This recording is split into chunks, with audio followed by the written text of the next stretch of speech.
Well, hi, I'm Steve Caton. I'm the Chief Growth Officer at Generis, and I am glad to have Kristin Fry with me today. We're going to be talking about groups, small groups, but first let's talk about you, Kristin. So Kristin is the Director of, is it Group Strategy? That's what it is, right? Director of Group Strategy for Generis. I should know that. Right. And you have an amazing background in that area of groups and just building community in churches and whatnot. So tell us a little bit about your background before we get into the topic.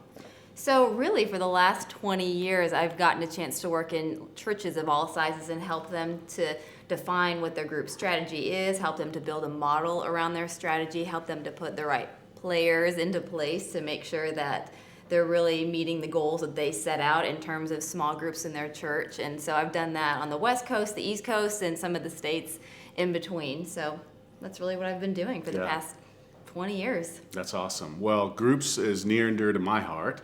Having been a group leader, I've been a part of recruiting group leaders and all that, and so I just know how much power there is in groups.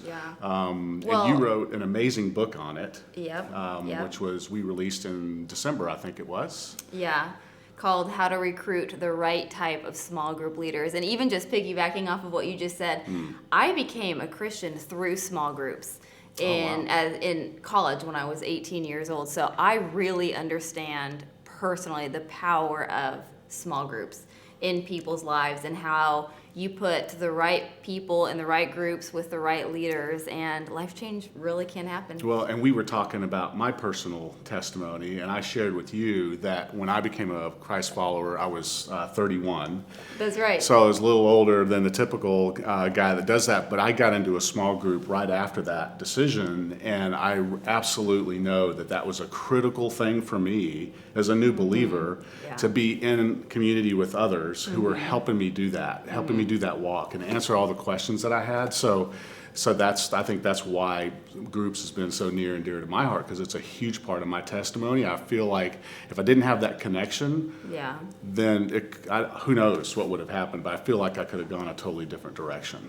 I know, I would agree. I can't imagine my life without community. And I think the reason why this topic is so important to me is because statistically speaking, I don't know if you realize this, but Sundays are one of the loneliest days of the week for a lot of people, which I think is fascinating information. But if you think about it, when people are going through pain or hard times, if they have a traditional like Monday through Friday job, they're just kind of in work mode. They can stuff feelings. Friday night, they can wind down. Saturdays, you're doing errands, or you might hang out with a friend or two or family time. By Sunday, the weight of your life is weighing on you. And so it feels extra lonely and hard. Wow. And yet those are the people who are showing up to our churches on Sunday. And those are the people who are walking in the door saying, I'm just looking for someone who can say, me too. Yeah. Like, me too. Oh, yeah. I get it. And which is why I am so passionate about helping churches connect people to people in a way that's really healthy and effective and life-changing.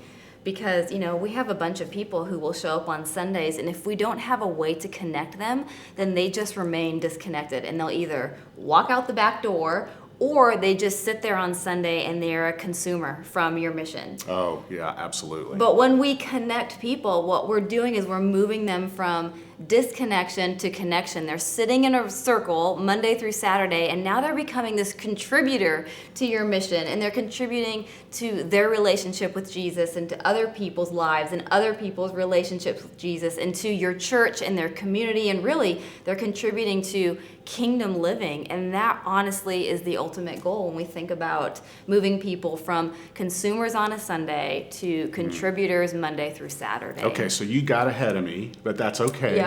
So you wrote the ebook.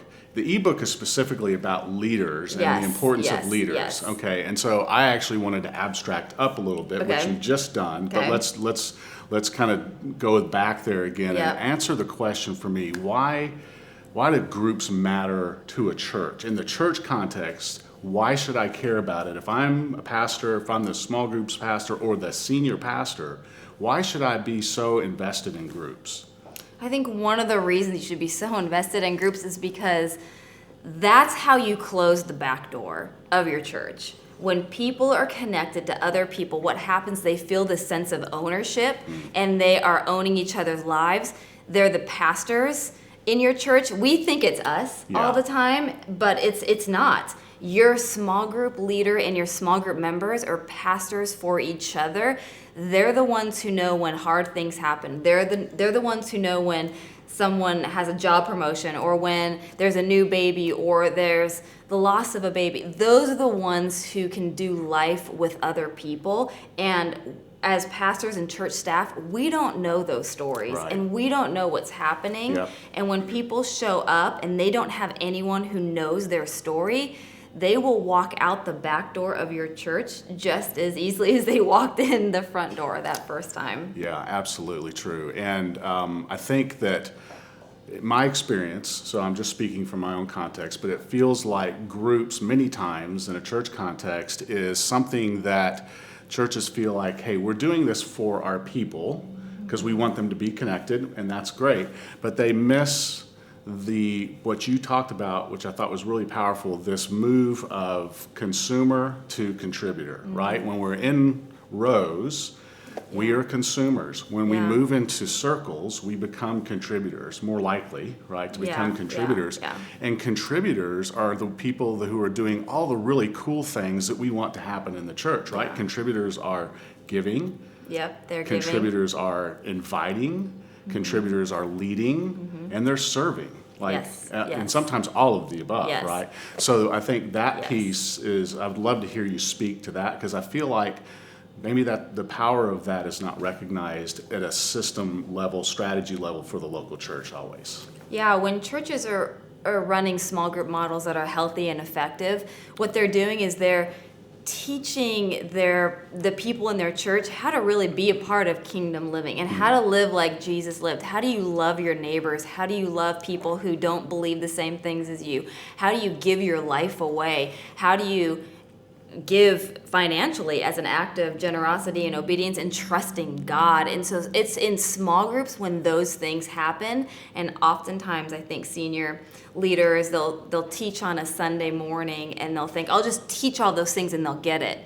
But we need a place where we can flesh that out. We need a place where we can have those conversations. We need a place where we can bounce ideas off, trial and error, practice some of these things, have other people speak back what they see we're doing in our lives or hear us saying in our lives. And small groups are really the place where that happens, where the rubber meets the road. Yeah, absolutely. So let's transition now into the kind of specific topics that you cover in the ebook, which is the leaders. Right? And which it's like intuitive to me that would be the most important thing that we focus on, but my sense is that's not always the case. So talk about why the leader is so important. Let's start there, and then I'm going to have a lot of other questions that come from that. So one thing, if you forget everything else that we've talked about, the one thing that you have to know is that the small group leader will make or break the small group experience, period. And one of the things that I see a lot in churches, and I talked about this in my ebook, is that it's easy to fall into this trap where, oh gosh, we just need leaders, so we'll get someone who can just open up a front door or pull out chairs or put snacks on a table, and that will be fine. But it actually won't be fine, and so here's my case for that. Because if you think about it just logically, think about all the different things that people do in our lives. Think about yoga instructors, think about car mechanics, think about doctors or attorneys, think about people who watch your kids. They have all gone through some sort of certification, background check, training. They have been given a job description. They have been given a set of expectations. And so everybody knows exactly what is expected of them. And hopefully they have given some sort of training to accomplish that job description. The same is true with our small group leaders, and it's actually even way more important because if you think about it, we are asking these people to step into 8 to 12 other people's lives and say, I want you to be responsible for leading them in their personal relationship with Jesus. Why would we not give someone a job description for that, but then help them and partner with them so that that can actually happen in the context of a small group? And so the small group leader will make or break the small group experience because they're the ones who are setting the tone, and they're the ones who are casting vision. They're the ones who are shepherding the group. Yep. They're the ones who are setting expectations and providing leadership. They're the ones who are doing life with each other. And when people have terrible small group experiences, oftentimes they won't give it a second shot. Yeah, that's right. They won't come back. Well, funny personal story that I think you and I talked about this. So when Tara and I, my wife, led a group for the first time, it was a group for married couples. Mm-hmm. Okay, so kind of high stakes, right? And we had a heart for young married couples, like they're just early, like early first year or two. And so we were told, hey, you go figure that out. We're cheering you on, right? We're praying for you. And I was like, well, wait a minute. What am I figuring out? I know I'm going to run into situations here that I've never run into before. I'm going to have questions asked that I've never heard. Like, what do you want me to do with that? How do I handle that? Oh, I don't know. Like, just figure it out. And when it happens, then call us. And I'm like, oh my gosh, this feels really scary. Well, the bottom line is we just kind of jumped in and figured it out. But I can tell you those things happened immediately. There were marital issues happening with one of the couples in the group, and they were looking to us saying, where can we go for help? And I wish I could have given them an answer. But I had to call a lifeline there and ask the church, okay, what do you guys recommend in this situation? How much better would it have been if I'd have been equipped ahead of time instead of this, let's just wing it? But I'm sure that experience that we had is probably more the norm, I would guess, than not. Well, and you bring up a really good example too, because I think that comes like the next natural question is, okay, I'm bought in, the leader can make or break my small group experience. Then now what? And churches go, okay, so what do I do? And so one of the things that I get to do is helping churches, okay, well, first of all, tell me what the goal is of your small group. Because once you know what the goal of your small groups are, then you can figure out, how do I put a leader into that spot that's going to meet that goal. And so then once you can do that, then you can begin to write down your profile of a small group leader, and you can begin to write a job description and some prerequisites, and you can put that in writing, and you can send that out in your church, and you can really, I believe in the application process. I know some churches, they get a little, oh gosh, that seems so rigorous. It's actually really important, because when you put out an application process for your small group leaders, what that does is it gives you talking points to then sit down and have a face-to-face conversation with someone and figure out, hey, is being a small group leader actually the next best step for this person, or should they just be in a small group instead? Yeah, got it. And so once you can discern that, you're like, okay, wait, no, this person actually understands the philosophy of our small groups. They're in a great place spiritually, emotionally, they have the time capacity for it. Then you can communicate, okay, so now here's what it looks like to be a small group leader, and here's the expectations, and here's what training looks like. I'm not going to just throw you in. Okay. I'm going to set you up. Yeah. And so that's where a lot of the training comes from. And you don't give everything to all your small group leaders on the front end, because remember, adults learn on a need-to-know basis. They don't need to know everything there is to know about small groups in the first 30 minutes, but they do need to know, how are people going to join their group? What are they going to do once those people show up to their house? And how do I start this well for the first 8 weeks? So that's what you focus initially on with your leaders. So all of that is amazing, but it sounds a little overwhelming. And I would think in the church leader's mind, I would go, if I do all that, am I going to scare people off that might otherwise say, I want to be a small group leader, but now you've got all these hoops I got to jump through? So speak to that. Okay, so that's a really good question. I get that question a lot. And so I can speak from my experience. So I've seen this come up in a lot of different types of churches, a lot of different sizes of churches. And the answer is, it will scare off a few people, but typically it's the people who you want it to scare off, honestly. And then secondly, people will rise to the bar that you set for them. So if you set the bar really low, then that's going to be the caliber of people they're going to come. But if you set the bar high, people will rise to the occasion, and it almost creates this sense of ownership that's a little bit different than if you had no expectations, a sense of responsibility. So And I think there's also a way that you can speak to the fears. What we're not saying by putting out this job description and application and interview process and all, we're not saying you have to be perfect. We are not saying you need to have a seminary degree or be a Bible scholar or have 15 years of small group experience. We're not actually saying any of those things. We're saying we want you to love Jesus, be emotionally healthy, and understand basically what we're trying to accomplish. And we'll fill in the gaps for you. But if you can get that, then we're going to come alongside you and we're going to help you win at this small group. That's awesome. I think most people actually feel more attracted to clarity. Yes. And so if I have clarity about my expectations as a leader, what are you going to put on me? What are you not going to put on me? How are you going to equip me?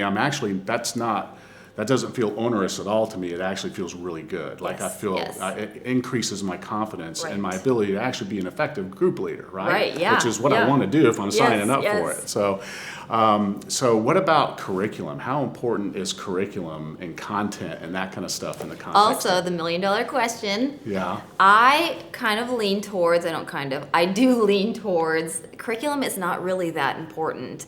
It's people think it's the end all be all, but if you have a leader in place who understands that the win of your small group is to create healthy relationships and to lead people towards a growing relationship with God, then the curriculum is just sort of this byproduct, and it's really more this talking point. The curriculum won't make or break your small group experience. It just won't. So there's so many different ways that you can have healthy discussion and help people really grow in their relationship with Jesus. You can read books together, you can study the Bible together, you can do sermon-based questions. It's not as important that you have the absolute right curriculum choice in your small group because there's so many other factors that the leader can control outside of that. Yeah, okay, that's good, because I know we get wound around the axle of that, of the content piece, Which thinking it's too I get important. it. Yep, I get it. Okay, so I'm a church that wants to start small groups for the first time, or more than likely, I want to revamp it. Like, we've done it a couple times, it's not working, we want to do it right. So where do you start? Where do I start? Where do I begin? What are the things I need to know to sequence that and do it right? I think, first of all, you need to start with what are you trying to accomplish with your small groups? And does it line up with the mission of your church? And once you can identify that and write it in a very simple, clear sentence, then what you can do is then to build a model around that sentence that's going to accomplish what you want to accomplish. Okay. And then from there, you can put a strategy in place to then really put legs on your model. And that sounds a little complicated, I realize, but it's way more simple than you realize. It's just a matter of having clarity of what you're trying to accomplish in your small groups and how you're going to communicate that and how you're going to staff around that so it actually happens. Okay, and I know that this is what you do, like this is what gets you up in the morning, is helping churches actually put legs to that and execute it. So what is that, how do you help in that situation? So I come alongside churches and I help them define what effective small group looks like for their context. Because I think the important thing is that I'm not trying to get anybody to adopt what I do. I'm trying to help them really adapt some basic principles in small group ministry. And so I coach them through defining what leader description looks like. I coach them through how do you have staff that are going to build leader development trainings, and what does leader development look like, and how do you make sure that you have even the staff job description that you need to have.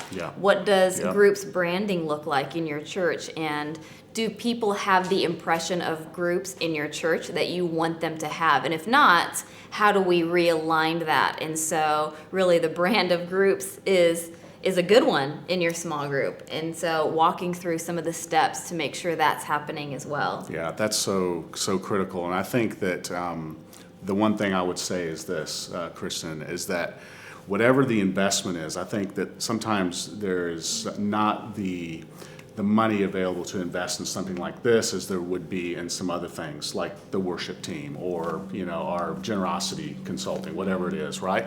But here's the thing: when you get this right, there's so many Oh, other gosh. things that come out of it in terms of outcomes that where the ROI is just Yes. off the charts, Yes, right? So yes, yes. I think that's what I would say in this situation is whatever it costs to bring you in is worth it because of the long-term outcome that you're bringing to the church. So tell us how we can get in touch with you. How does someone reach out to you and have this conversation? I think the easiest way to get a hold of me is just send me an email. It's kristin.fry@generis.com, and I'm really quick to respond, and so I'd love to just even begin to have a conversation. We could set up a phone call, a Zoom call.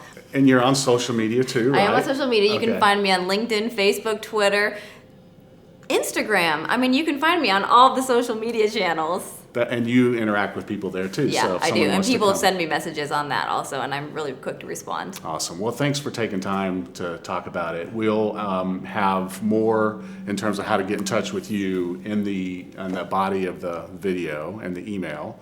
But hey, this has been fun. So thank you Thanks. for spending the time, and thanks for your investment in the local church through small groups. I think it's awesome. Happy So to. You're doing Thank great you. work. Thank All you. right. Thank you, everybody.